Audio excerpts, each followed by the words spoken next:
One of baseball's unwritten rules was broken yesterday by your mean Mercedes in an absolute torch fest of the Minnesota Twins. We're going to go ahead and break it down in just a second. Twitter had a field day with this home run, but I know a lot of people watching today's video, they have a problem with this. What's going on, everyone? It's Fuzzy. Welcome back to yet another MLB recap. We do this every single day, so if you want to stay up to date on the game of baseball, this is the best place to be. And also, if you could hit that subscribe button, we can possibly hit 300,000 subscribers today. We might do a little giveaway just to celebrate. Thank you all so much for the support. Now, without further ado, let's go ahead and start talking baseball because we have a lot to get into.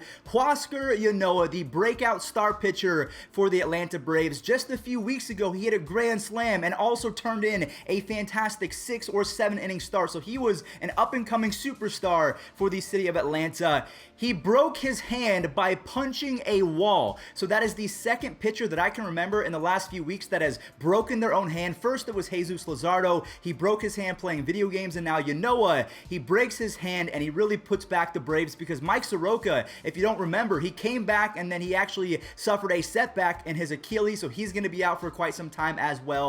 So Ynoa really let down his teammates. And also, the Braves lost yesterday to the Mets 3-1, so the Mets are now 7-3 in their last 10 games. There was also one more injury from the Mets game. It was a little bit gruesome, so we'll talk about that kind of quick because I don't want to show up, but prayers up to Kevin Pillar. He actually tweeted that he's going to be all right. Both starters in yesterday's game, they were fantastic. Taijuan Walker, he actually had to leave after 3 fantastic innings with some left side tightness. So you have Jacob deGrom with right side tightness, and then now Taijuan Walker with the opposite side. What is happening with the Mets? I mean, they're kind of turning into the 2020 Yankees where it's just injury after injury. Something's going on with that training staff. I don't know exactly what it is, but I don't like what's happening. You have Max Fried going 6 innings, only allowing 1 earned run and tallying up 8 strikeouts. So he has been dominant, Max Fried, as of late. So a pinch hit RBI for James McCann gives the Mets a lead. And then Kevin Pillar, yeah, this was an RBI hit by pitch. I'm not going to show the full thing, but he did tweet out that he was all right. And technically it was a game-winning RBI because the Braves were not able to muster up any more runs. But I do want to shout out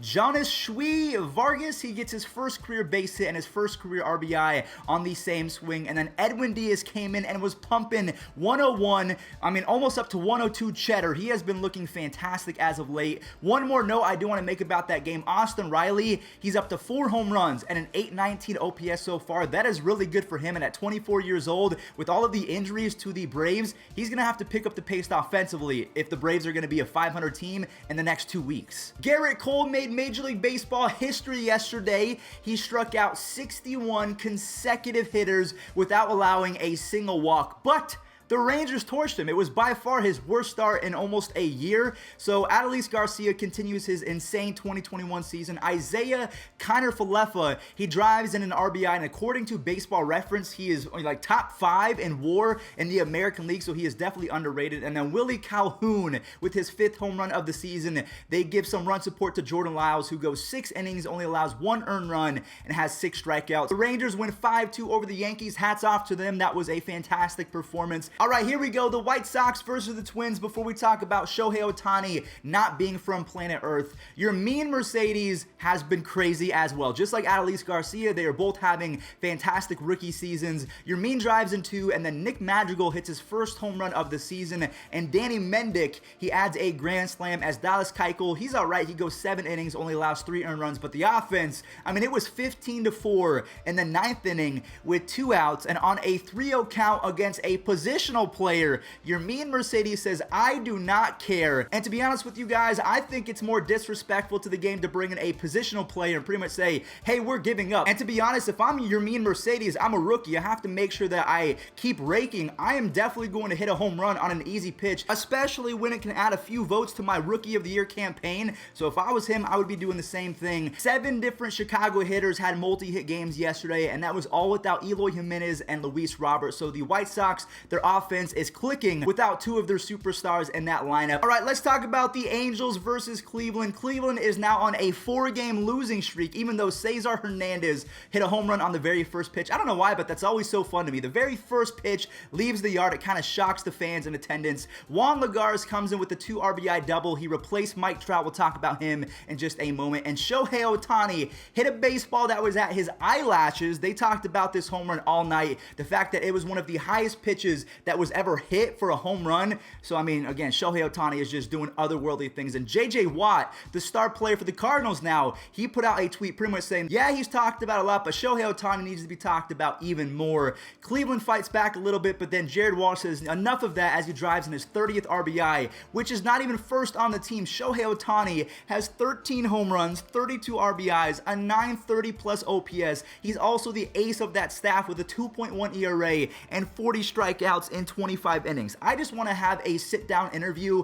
with Shohei Ohtani's parents. I want to look them in the eyes and say, Mr. and Mrs. Ohtani, what planet is your son really from? Now, even though the Angels won the game, we do unfortunately have to talk about some negative news. Mike Trout did leave the game with a right calf strain, and rarely do you see Mike Trout upset. He was throwing helmets. He was not looking all that healthy, so the right calf strain, hopefully he's back in the next few days, but he is going to miss at least a game or two, maybe more than that. All right, let's go ahead and move on to some NL West games. The Dodgers versus the Diamondbacks. Will Smith goes yard, and Albert Pujols brings in Mookie Betts. Saying that sentence out loud has me like this. It just doesn't make sense. The fact that Albert Pujols is on the Dodgers now driving in Mookie Betts, and he also came out and called out the reporters saying that he never wanted a full-time role for the Angels. He was basically okay with being a leader, and I believe him. I don't think that Albert Pujols at 43 years old or however old he is, he does not believe he is a full-time player anymore. Now let's talk about the rest of the game. Walker Buehler goes 7 innings, only allows 1 hit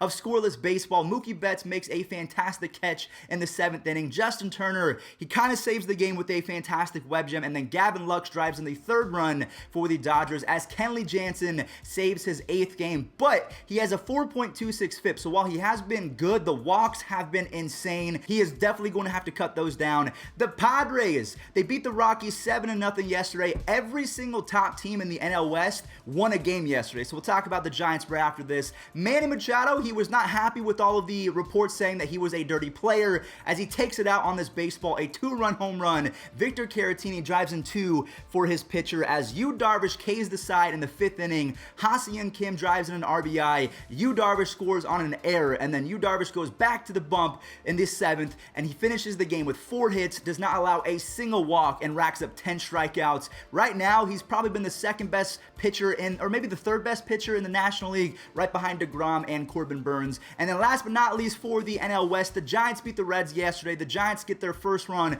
on a horrible play all around by Jonathan India, but luckily that only leads to 1 run. Wilmer Flores goes adios pelota, an opposite field home run, and then Mike Yastrzemski as well as Mauricio Dubon, they join the home run party. Logan Webb was fantastic. He goes 6 scoreless innings, and Tyler Rogers, he lowers his ERA to .73 as he gets his 5th save of the season. And then the final 2 games from yesterday, the Cubs beat the Nationals 7-3 as Kyle Schwarber and John Lester, they make their return back to Chicago. Jason Hayward says, hey, welcome back, John Lester, with an opposite field home run. Trey Turner answers back with the home run of his own. So Trey Turner now has 22 home runs, 19 stolen bases, and almost 980 OPS in his last 90-ish games. He has been an absolute monster. Kyle Schwarber leaves the yard as well, but Javier Baez as well as Nico Horner, they do their jobs, and the Cubs escape with a 7-3 victory. And the Tigers, Eric Haas, absolutely destroyed the Mariners. He hit 1 home run, followed by Jonathan Scope to make it a 3-run 2nd inning.